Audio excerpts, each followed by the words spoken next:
Good evening. I am some guy Theo, and this is the King's Speech. Below me, at a glance, about 25, 25 MPs are going to battle it out in the King's Speech. Oh, I do not have my YouTube on mute in the background. Hopefully this will be published by now. Ah yes, BBC News. I'm going to attempt. Yeah, I cannot get on any of it. I'm going to see if I can get free cam.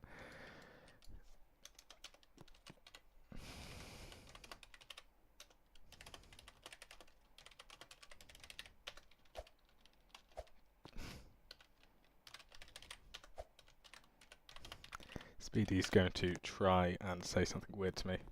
I'm not trying to get that on the BBC. um,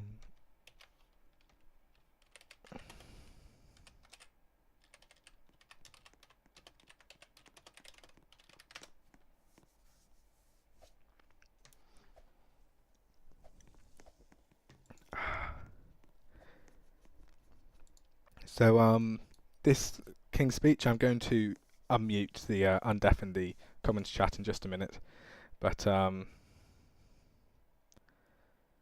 essentially the government is going to promise a bunch of stuff later, and it'll be good. Maybe it'll be good. I can't actually say it'll be good. I have just realised. However, it should be.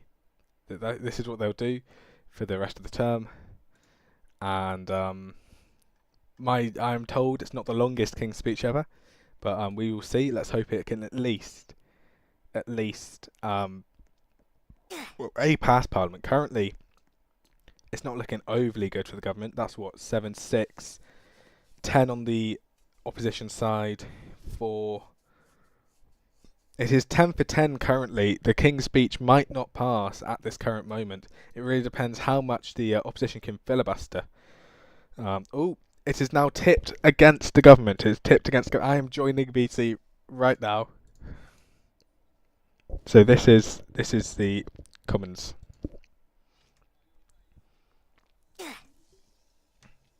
Although I must mention, the Unionists are currently in an agreement with the SDP. So actually, it is 12. I don't know if those two are SDP or not. No, Unionist. Right, I have no idea. Basically, it is slightly close, but it wouldn't be close. But it's not as close as I thought it was actually. So we'll see. But the King's Speech is now starting.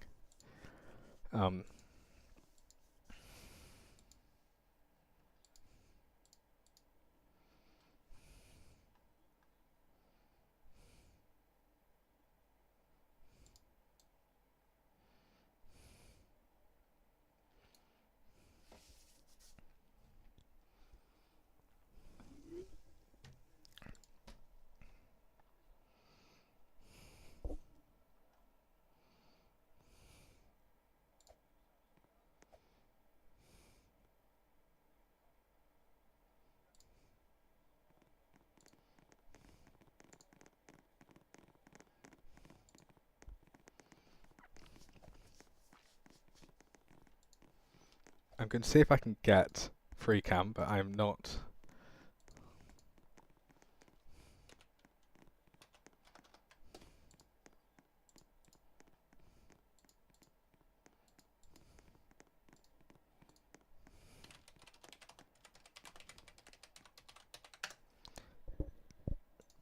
Yeah, what is that note?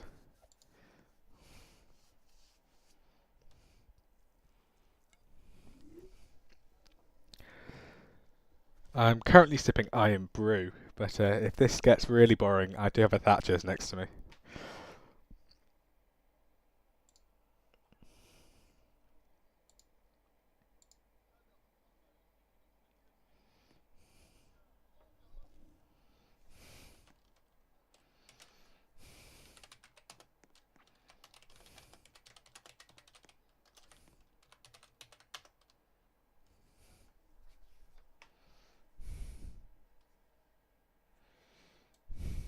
We'll see if I can get a free cam. Ah! Ooh. That is the former speaker, British Kota.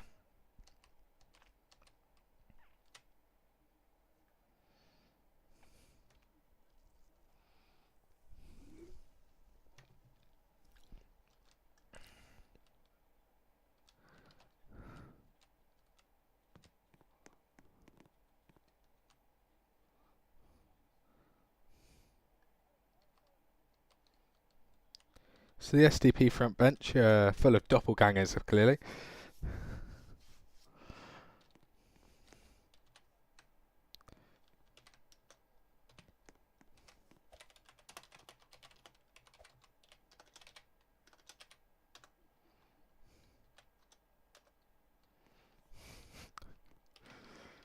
See if they say yes.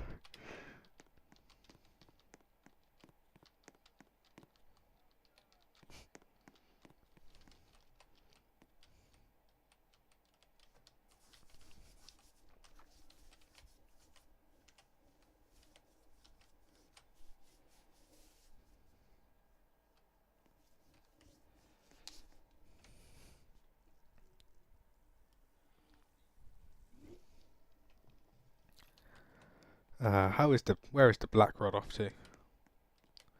Right, so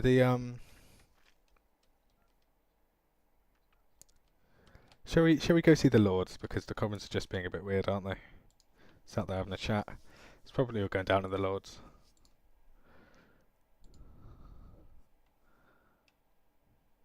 God, these guys are even more dull. Here we have the Earl Marshal. This is the government bench. Don't know about those glasses. And here is the Unionist bench mainly. There is no royals in attendance, so which is probably why there's no black rod. Well, the black rod's there, but that's why he's not coming to knock in the Commons. The Commons, on the other hand, no idea. Sorry for the shoddy free camming. Oh, the King is here. Oh, no, that's not the King, that's the Prince of Wales, my mistake. The Prince of Wales and the... I know it's Arthur. I don't know his title. He might be Cambridge?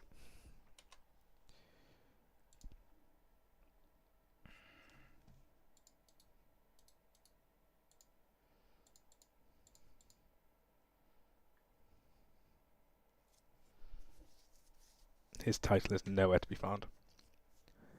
So he could be anything.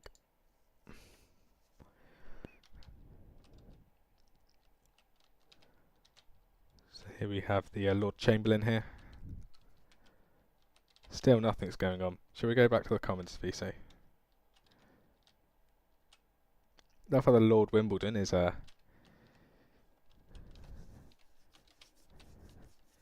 in this, but he's not responded to my DMs.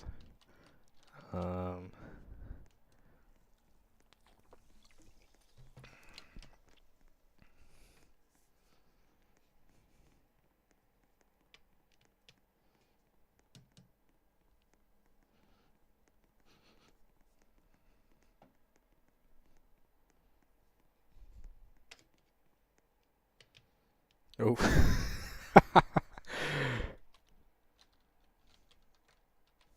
Oh, wait, is the black rod gone? He's on his way, he's on his way! I missed him! He's on his way, someone close those doors! I need to change VC as well.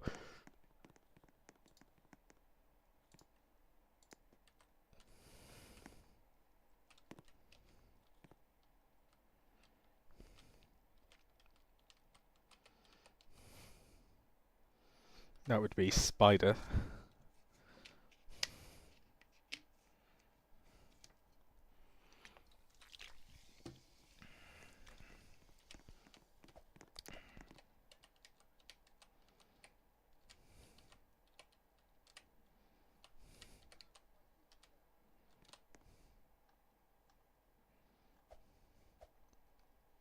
Mr. Blackrod, Mr. Notre Dame, also the clerk of the Lords.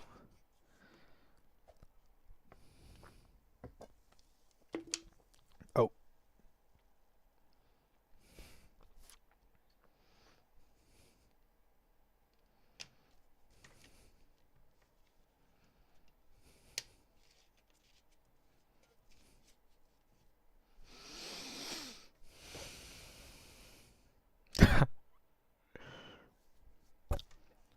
And that is the House of Commons. So the PM will go first, along with the Speaker. Sorry, the Speaker, then the PM, then the Leader of the Opposition. And all decorum is gone. The Leader of the Opposition should have been second.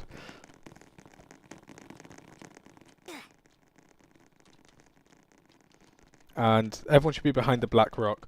For some reason... Yeah.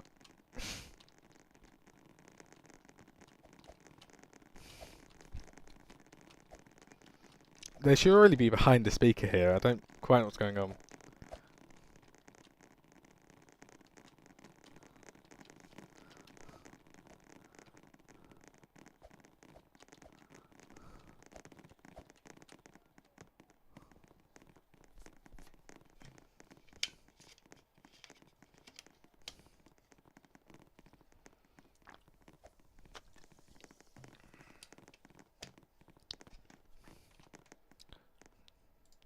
I will also attend the Lord's VC.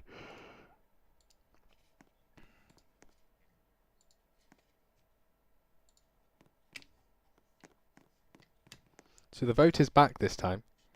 The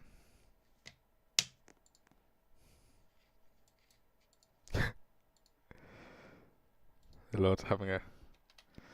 Theo is in VC. Yes.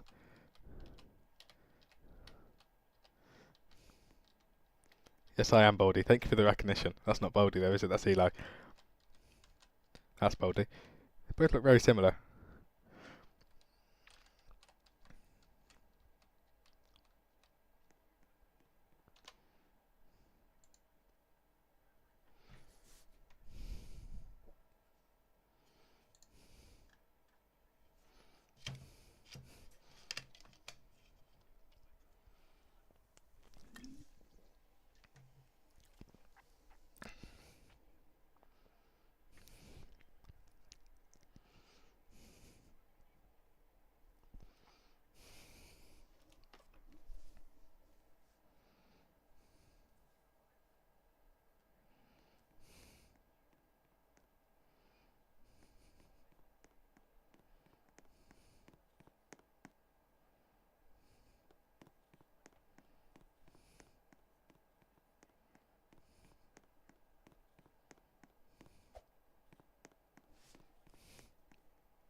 Oh!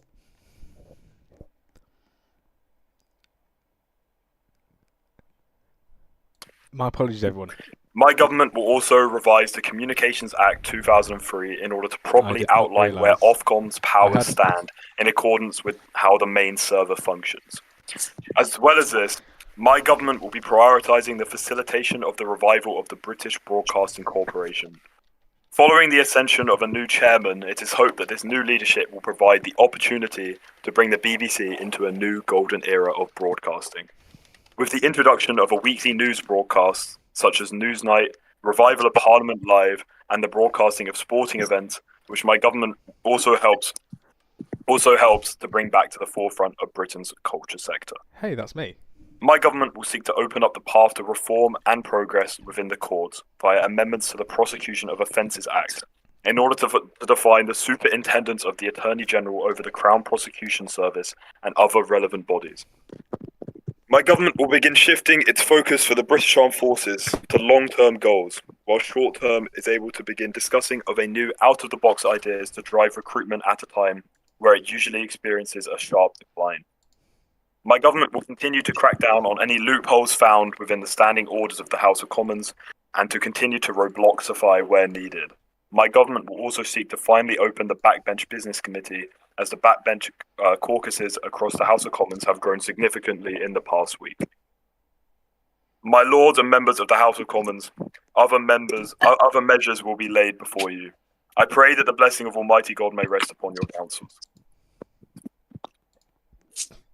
My apologies, everyone. I did not turn my desktop audio back on.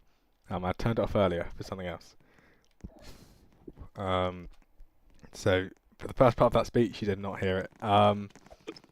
However, I'll very quickly, as everyone walks back, I'll quickly go through the speech. So everyone knows. Okay, so this is what we're going to do. We'll elect Tristan speaker just for the sake of it, and then we'll... Right, so very quickly, we're going to run through the... King's speech, so to the point that I remember them getting to.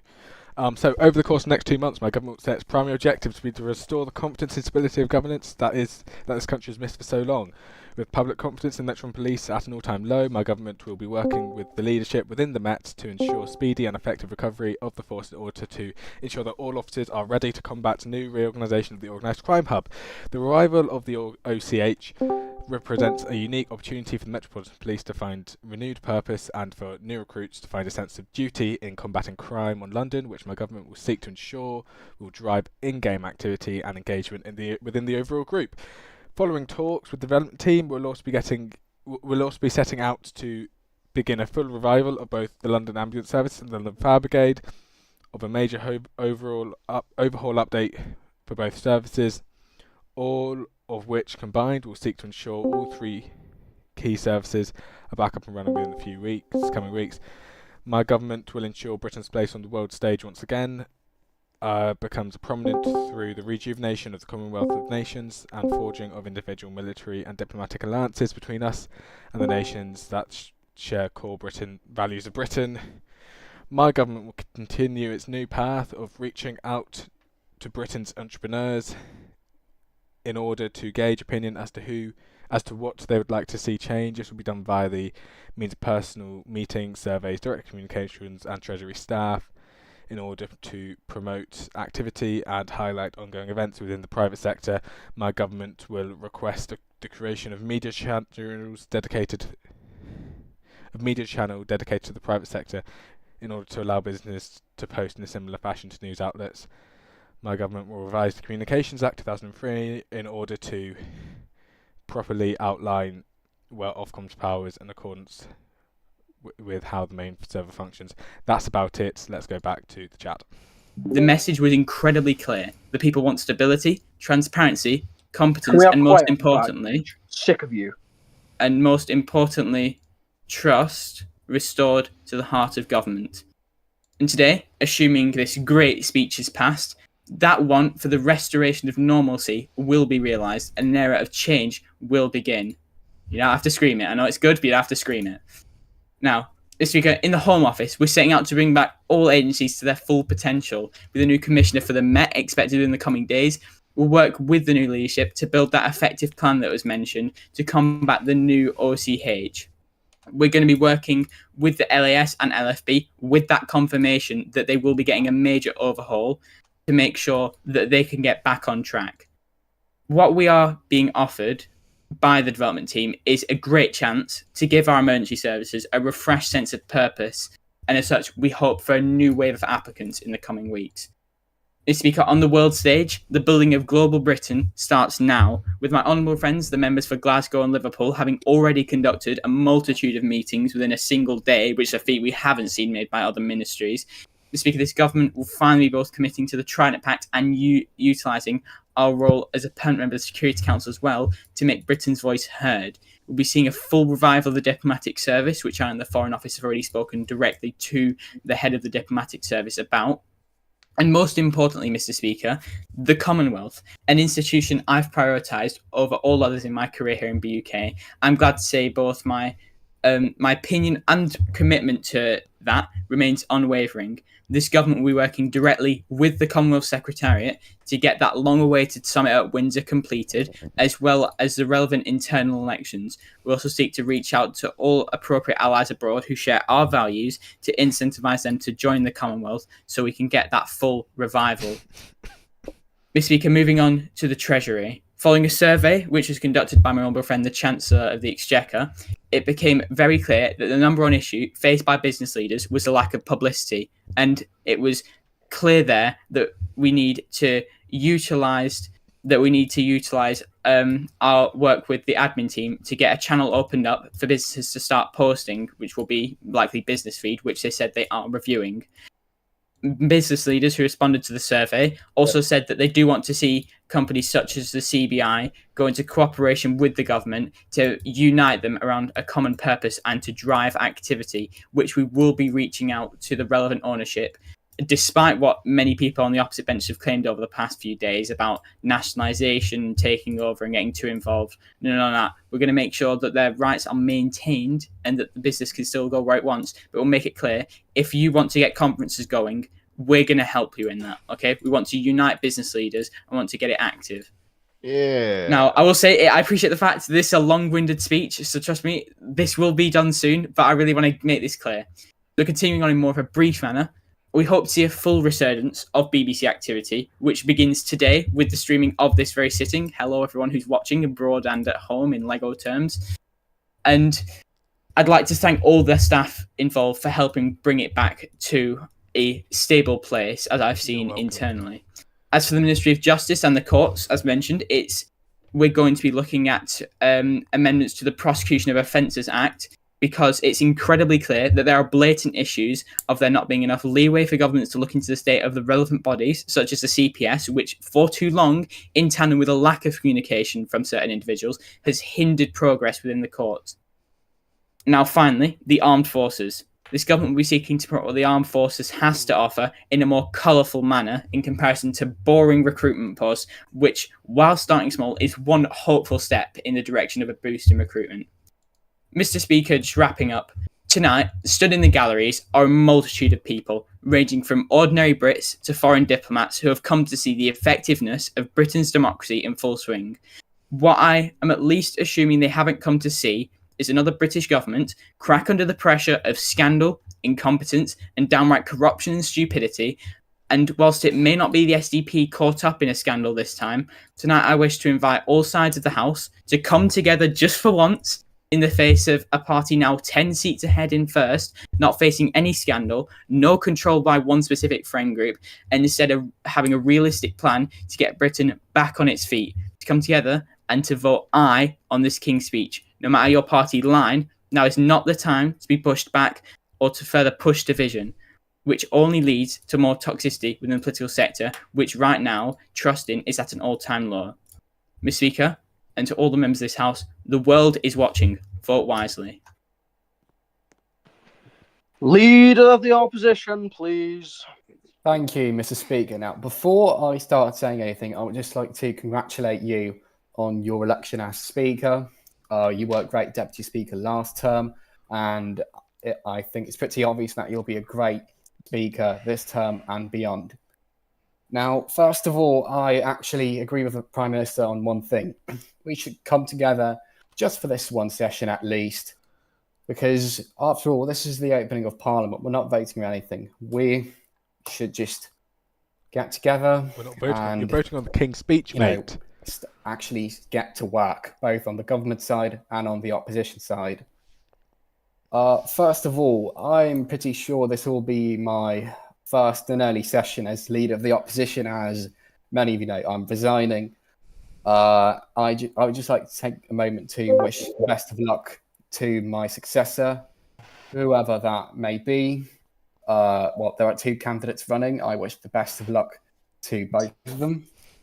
And yeah, I just, to every single member of this house, I wish a productive term and all the best. Yeah. Thank you. British quota, please.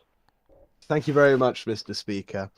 Before I begin with the unionist comments towards the King's speech, I'd like to give a note of congratulations to yourself in the chair. I'm sure you'll be a better, more honourable man than the previous one was. He was a biased and a genuinely distasteful fellow. So I'm sure you'll bring honourableness to the chair that he did not. I'd also like to send my well wishes to the right honourable member, the member for Cornwall. He's been a great party leader for that party, an honourable deputy prime minister, and even in this session, he has led the opposition with grace and with honour. It will be a shame to see him go, whether that be to the backbenches or whether that be to whatever his next endeavours are. I wish him luck. To turn to the Prime Minister, first of all, congratulations on his victory. As he says, 10 seats above the opposition. It truly was a convincing victory within our Parliament. And before I begin with any comments, I wish him and his party luck. But, Mr. Speaker, there is the matter of his agenda on the order paper, and as such, I will tell you what you may see from the Unionist this term.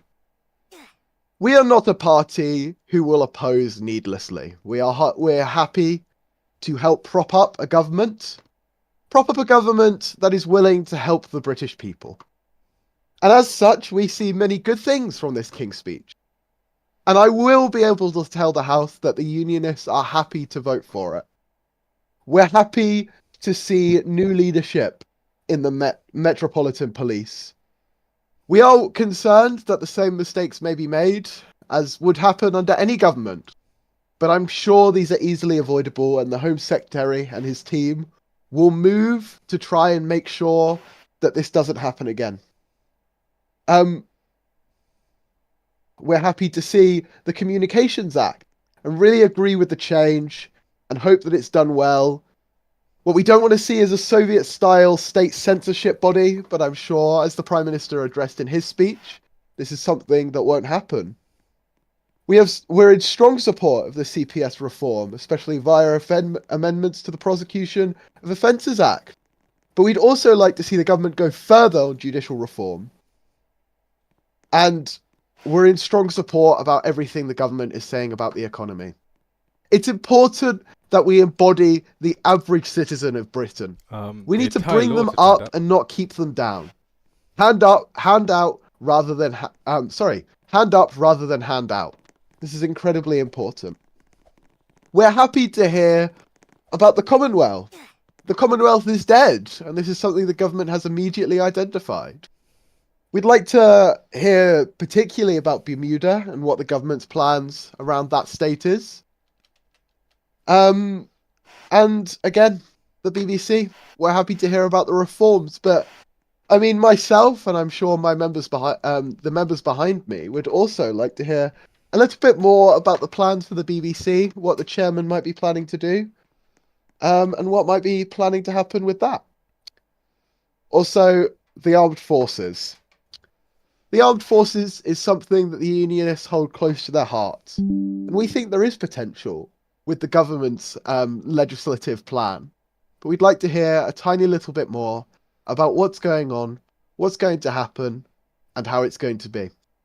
Mr. Speaker, I think this term's going to be a productive term.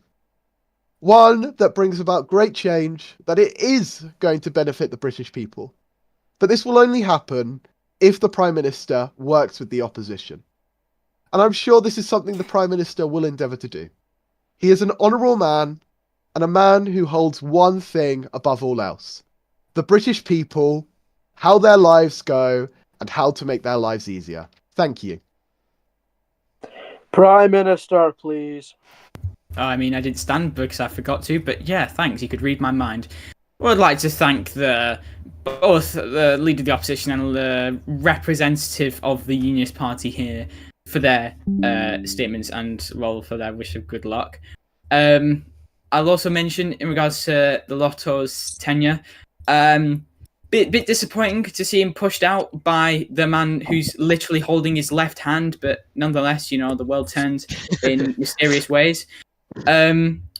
I'd like to thank, for the good luck wishes, like the leader, well, not leader of the Leaders Party, the representative said, we are very, very far ahead in terms of seat count. We did win quite a stonking amount, especially when you think about the fact that it's very hard to achieve a majority on Lego. And, when you crunch the numbers, we may have even been about 20 votes ahead of the NLP. But yeah, I digress. So in terms of the communications bill, no, don't worry, no Soviet state, guys. It's basically, I'm hoping that my Donald friend, the Chancellor, I don't want to really spoil it because he's going to outline this in a few minutes. But the TLDR is no Soviet style state. It's going to be just like, you can do this, but you can't do this. If you vote on this, you can regulate this. Basically that. But yeah, it's very nice to have stable government back. So yeah, like I'm going to keep saying throughout this every time I stand up, you should vote aye on this. Really, you should vote aye on this, because we can't really afford to go back to everything else, essentially. Leader of the opposition, please. Thank you, Mr. Speaker. I would just like to remark on something about my own party. Even though I'm resigning as leader, first of all, I would like to say that no, I'm not being pushed out. I'm resigning on my own behalf. But what I can say is, during my tenure in Parliament, starting from when I was in the SDP, I saw one trend. Parties that are in opposition, they tend to crumble upon their own weight. I can guarantee to this House and the people of our country that this will not happen to the New Liberal Party. I'm confident in the membership of my party, and I'm confident in both of the candidates for leadership of my party, that either of them will do an amazing job at scrutinising the current government, campaigning and leading my party. Even though I'll be on the back benches, I will still make sure that this government is held to account, and I will make sure that my party holds the government to account, even though I will not be at its helm anymore. And yeah, and I forgot to say this earlier, but I would like to join the member over there. I sadly do not know his constituency, in congratulating the Prime Minister. Even though we have our differences and disagreements, it's undeniable that achieving 24 seats in Parliament is an achievement. So yeah, I congratulate him on that. And yet again, I wish everyone a productive term. And yeah, that's that. Yeah. Member Lava, please. Oh, point of order, Mr. Speaker. Sorry, it's urgent. British Quota, point of order, please.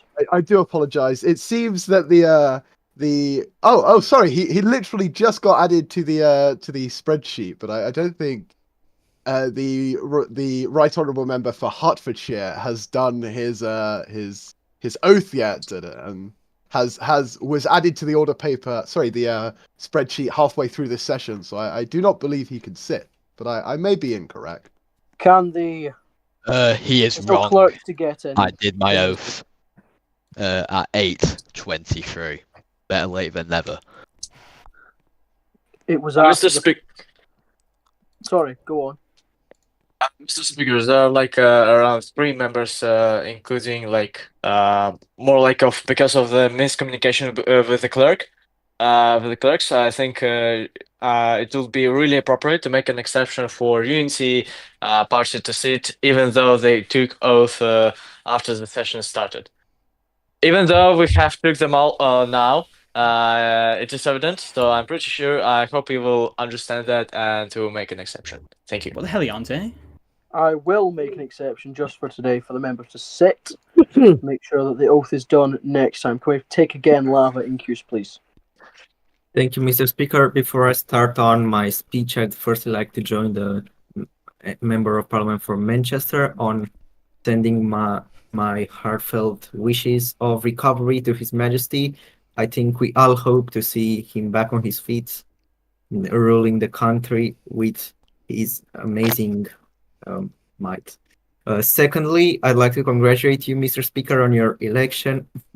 As we all saw last term, you did amazing as Deputy Speaker, and I wish that you'd do the same as Speaker in this term. Thirdly and lastly, I'd like to congratulate the Prime Minister on his election, and I hope that he will be ruling this government with good intent. So, thank you, Mr. Speaker. I'd like now to start. My main concern with the King's speech is the fact that in the foreign policy, it's mentioned that we'll start our own individual. That it's stated that we start our own individual alliances. However, I believe that this would go against our Trident Pact members, who we have sworn loyalty to. We have sworn that we'll protect them, and stating that we'll form alliances with other nations without consulting them, or without even asking the nations to join the Trident Pact would be insulting. I'll give way after I'm done. So, secondly, the Prime Minister stated in his speech that he wishes to hold the Commonwealth Nations Summit in the United Kingdom. However, it's already elected that the chair in office for this term will be the Falkland Islands. So the Commonwealth Summit will be held in Stanley. This is my second concern. Lastly, in the topic of the House of Commons, we'd like to encourage the leader of the House to work on our party parliamentary groups and committees to make sure that they're running smoothly and that their duties are done. To conclude, I'd like to state that though there are issues in this King's speech, I believe that the government will be able to fix this and will be able to make sure that these mistakes will not affect their governance. Who wanted to give way? Just sit down so you can answer the question. It's not a question, it's a debate. But, Prime Minister, please. Thank you, Mr. Speaker. I'll keep this brief since I really want a Chancellor to be able to get a point where he can say, "Toxic, your mic's acting up again." Anyway, just a point of clarification. It won't really do much harm to do individual, like any sort of deals with other nations outside the Trident Pact. And I think from what he said, he was saying, we'd be even trying to drag people into the Trident Pact. I apologize if I've misheard, but we're not doing that. Let me think. What else? What other points did he raise? Sorry, I'm thinking about Toxic's fan going off. Oh yes, and for the Commonwealth for the summit, I do apologise for that. Since as someone who happens to own the Falkland Islands, I was not informed there'd be a summit there, so I'd need to set anything up. And last time I was in the Commonwealth, there was a vote on Windsor being the place, and then it never happens. I assume it's still a norm. So yeah. Thank you, Prime Minister. Can we take Toxic Spiders, please? Thank you, Mr. Speaker. But firstly, I'd like to make the point to congratulate you on your election as Speaker. Secondly, I'd like to make the point to the Leader of the Opposition and congratulate them for their service. You'll get your chance to speak. And I wish them all the luck with their future endeavours. And I'd also like to make a comment on Raja. It is very warm in my room, so therefore I need a fan. Therefore, I will now sit down. Oh my god, here. Point of order. Point of order, please, Mr. Coulter. The right honourable member, the right honourable member, the Chancellor of the Exchequer, I think, has inadvertently named a member. I'd ask him to. He's not the Chancellor; he's the Leader of the House. Sorry, the Leader of the House has inadvertently named a member, and I'd like to ask him to withdraw. I will withdraw. Thank you. Can we have Elan JS, please? Oh, thank you, Mr. Speaker. That actually worked. Firstly, I'd like to congratulate you on winning the election decisively and overwhelmingly. Just so you know, I did support you, and the whole of NLP did. Congratulations. Secondly, I'd like to thank my round-the-wall friend, my dear friend, the leader of opposition. I'd just like to say a few things. The leader of opposition let me into his party and his parliamentary party after I saw the downfall of a populist in the Unity Party. Many of you may not know, but the Prime Minister may know quite well that I used to point some jabs at my round-the-wall friend quite a lot. I'm sure the Prime Minister can remember when they sat on the same benches. I used to make some funny remarks. All in all, I was a bit cheeky, I must admit, but surely he is a good leader, and I can fundamentally say no one in the NLP attempted to push him out, and I can assure you, we all try to keep him, and he is staying with us no matter what happens. I'd just like to say that NLP remains united on opposite benches, and we will continue to scrutinise this government to the full effect, but also support this government in genuine policy and legislation we support. I would just like to say, I don't think there's anything particularly bad about deals. I think foreign relations are really good.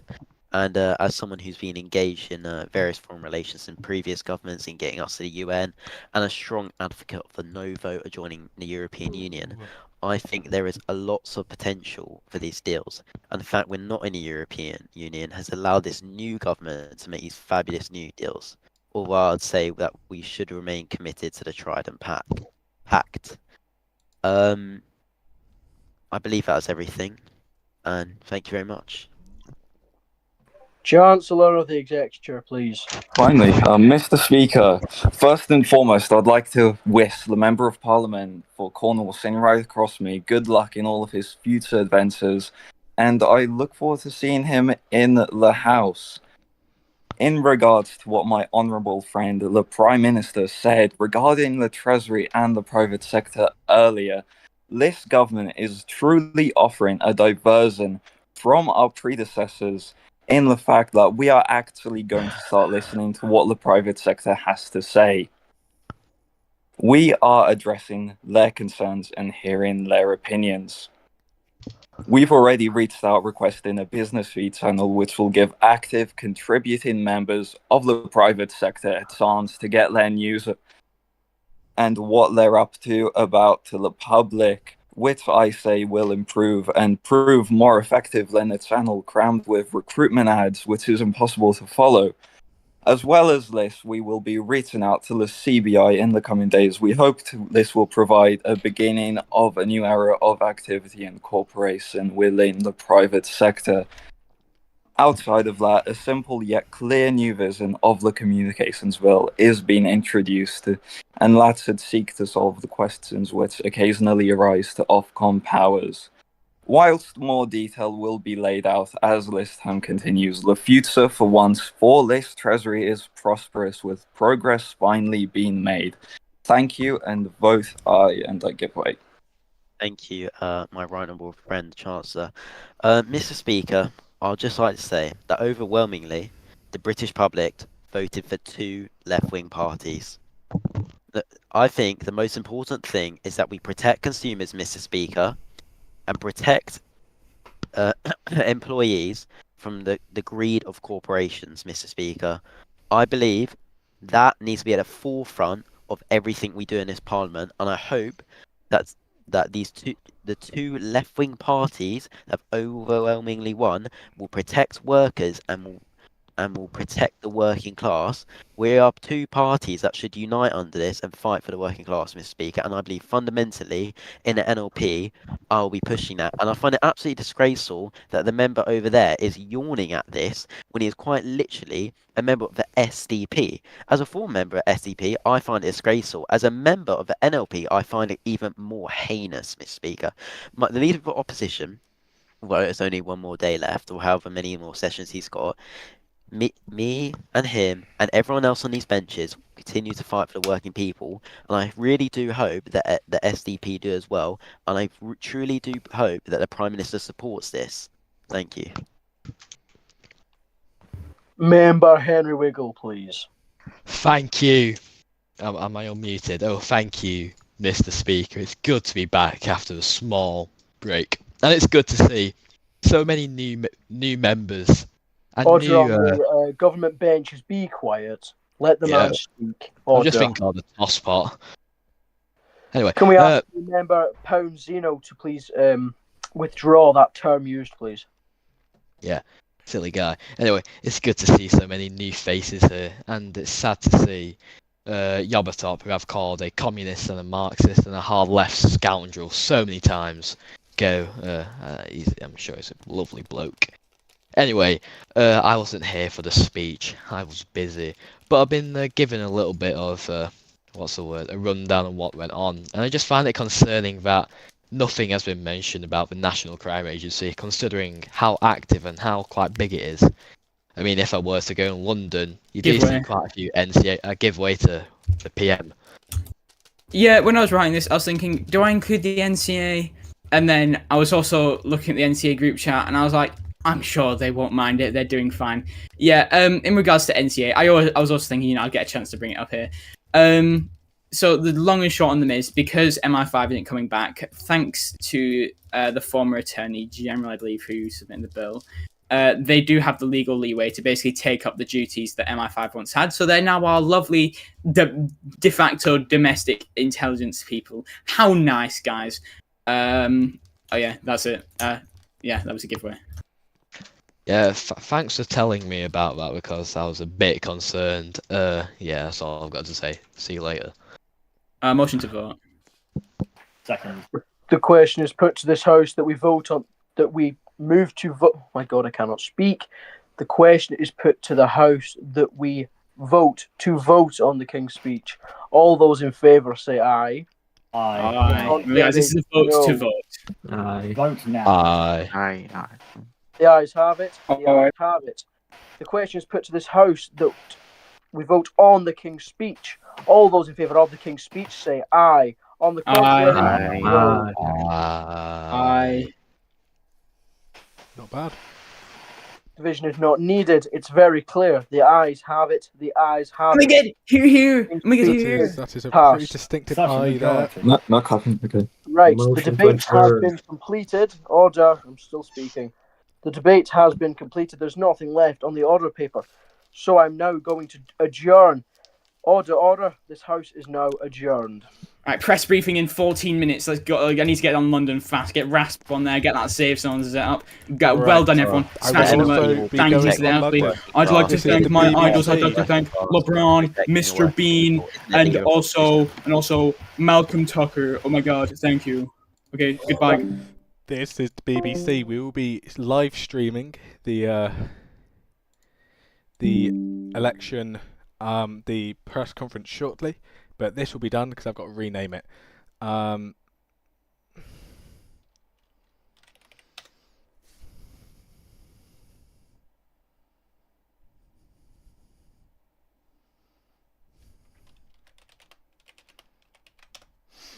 Right. I will end the stream and I'll be back with a press conference stream in just a minute. Thank you all for watching the BBC.